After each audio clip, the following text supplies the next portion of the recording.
Hello guys, and welcome back to another exciting video today on the Watch Addict channel.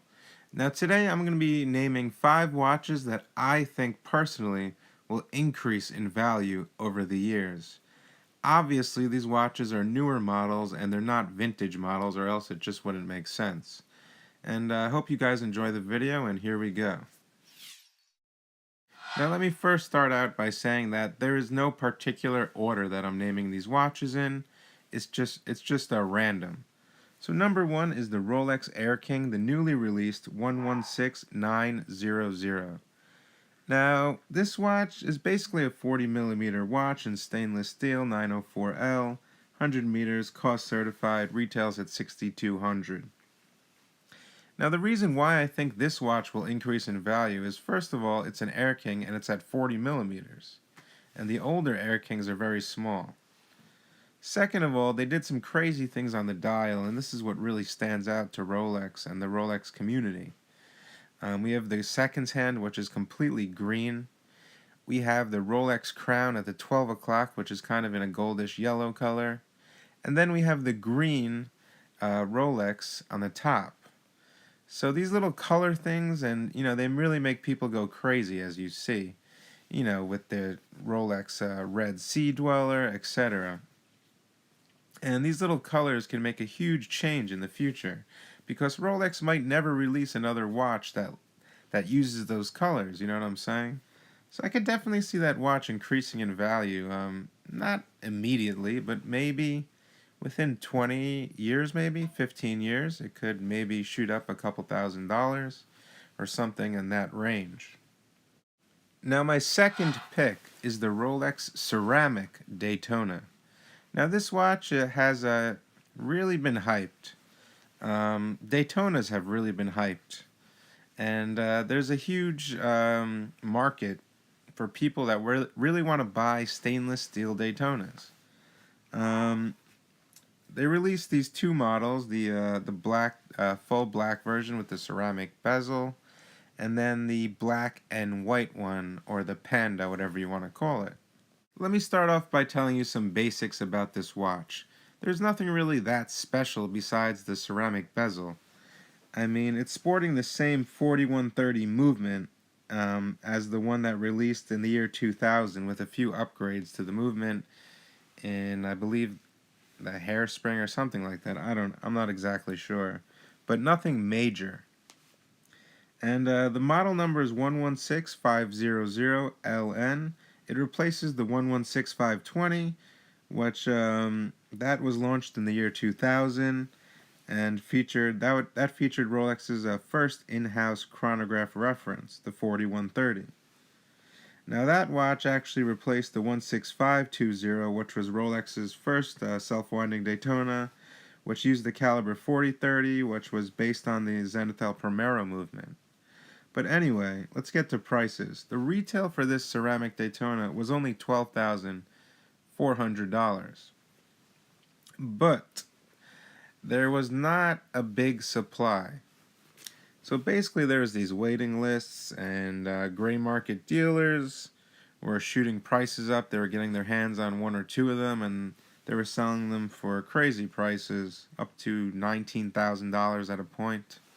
And now you can find them on the gray market new for about $17,000. And, that's a lot more than retail. So, it's already spiked when it released, so it can only spike more, in my opinion. I don't really see the hype dying.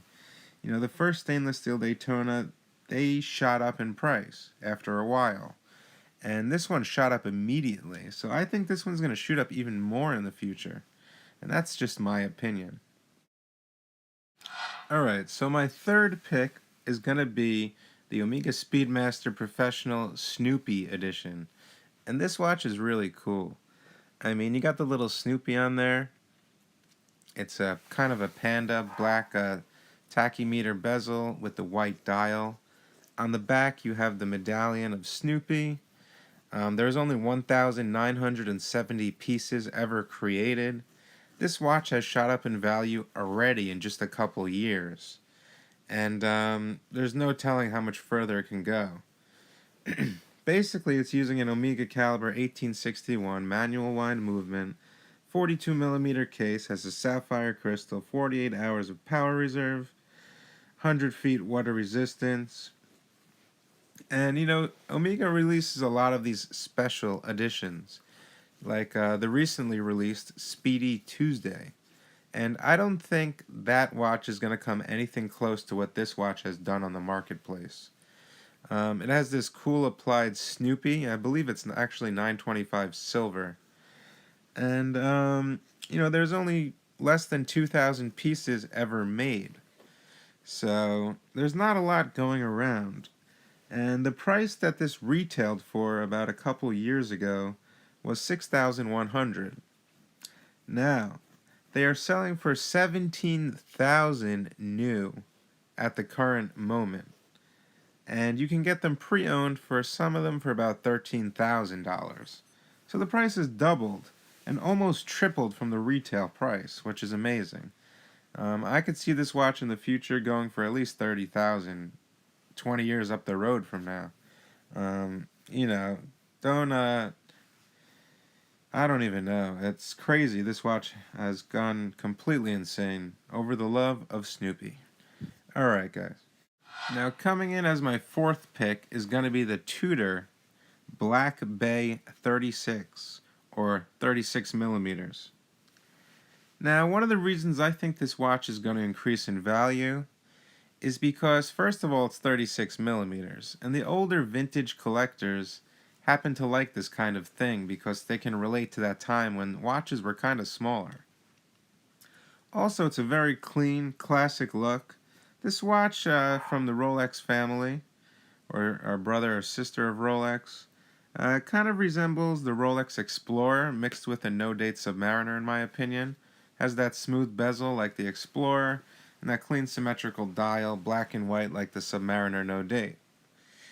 Now, this watch comes in two different variations. I believe the camo strap actually comes with the one with the stainless steel bracelet, or you can get the one on the leather band, which is a bit cheaper. But the retail price on the bracelet is $2,500, can be had at about $2,250 on the gray market. And the old Tudor Submariner snowflakes the prices have shot up like crazy, and it took some time. Those are pretty old watches.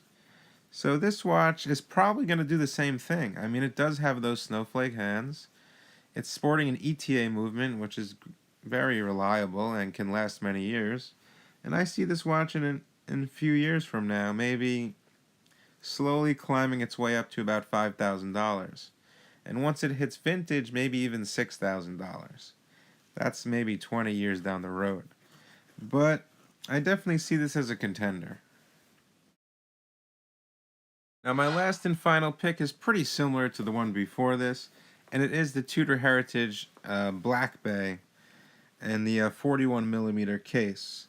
Now, I am talking about the ETA models, not the one with the in-house movement that just released, because this model, I believe, has already been discontinued and replaced with the in-house models.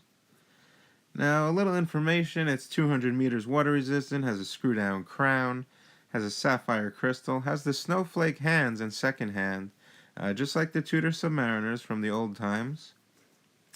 It sells at a pretty good price at about $2,700 pre-owned, and has a rotating unidirectional bezel. And like I said, for some of the same reasons as I saw the the Tudor Snowflake increase in price over time, I believe this watch will do the same eventually. And if you can get one now, it's a great buy for about $2,700. Or even if you can find one new, which is getting kind of hard. I've been looking around, and it is kind of hard to find some newer ones. But definitely a great buy, and definitely something that might increase in value over time. So that's pretty much it for today, guys. And I hope you enjoyed the video. Definitely subscribe to my channel if you like videos like this. And I'll catch you guys on the next one. Bye.